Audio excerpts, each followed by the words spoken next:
I want to look at a story called Evelyn by James Joyce. You might know this story already. If you don't, have a read. It's the story of Evelyn, a young woman in Dublin around the turn of the 20th century.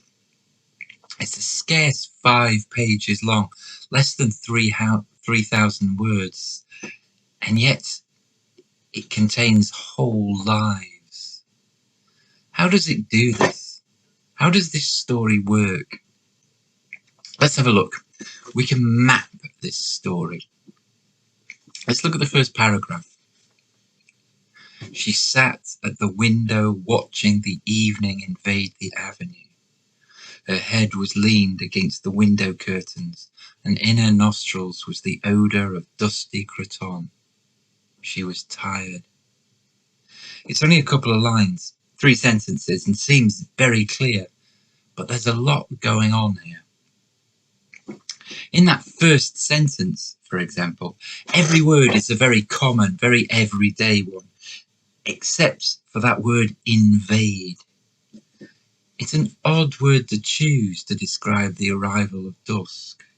It suggests right away that something is perhaps not quite right here. In the next sentence, there's that word cretonne, but that was a type of fabric common at the time, so I'm not interested in that. But grammatically, it's all in the passive voice. Not she leaned her head against, but her head was leaned against. And not she could smell, but the unusual, almost awkward, in her nostrils was the odour of. Again, something is off. Evelyn is not acting, not active. She's purely passive. The third sentence, she was tired. This is an example of telling rather than showing, sometimes considered bad if you look in the rule book. But odd again here in that the preceding 2 sentences do quite clearly show what this sentence is telling us. Joyce isn't deciding between showing and telling. He's doing both. The story goes on. Evelyn looks out of the window. As readers, we watch Evelyn watching the world outside. Observation is a key skill for writers. Looking carefully, noticing, recording. Evelyn watches someone passing along the street, notes the sound of their footsteps. And from this observation, she moves into memory. One time, there used to be a field there.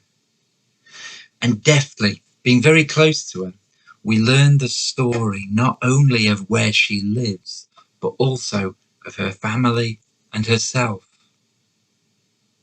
Her memory leads her back round to the present and back to observation, home.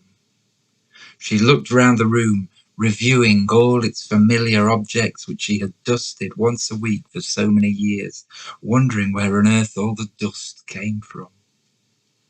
This observation, then, moves into imagination, into speculation. Perhaps she would never again see those familiar objects from which she had never dreamed of being divided. And the story takes flight here, shows us what might happen. We have a careful observation of the present, which leads into a memory of the past, into a speculative future. The story opens up in 3 directions: observation, memory, imagination. And this is how the story works, moving between these 3 poles until it ends at a certain moment, suspending us.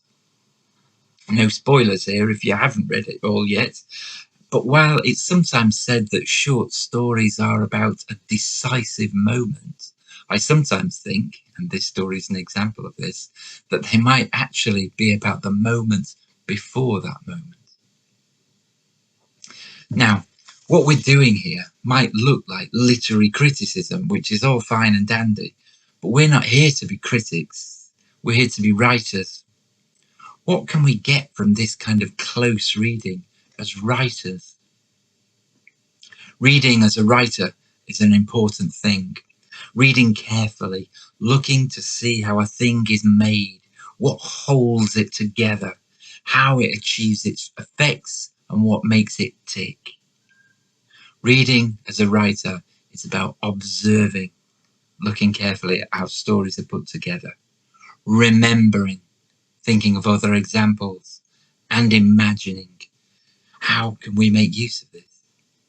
Think of that movement. Take a character, have them observe, then remember, then imagine, and then go and write a brilliant short story.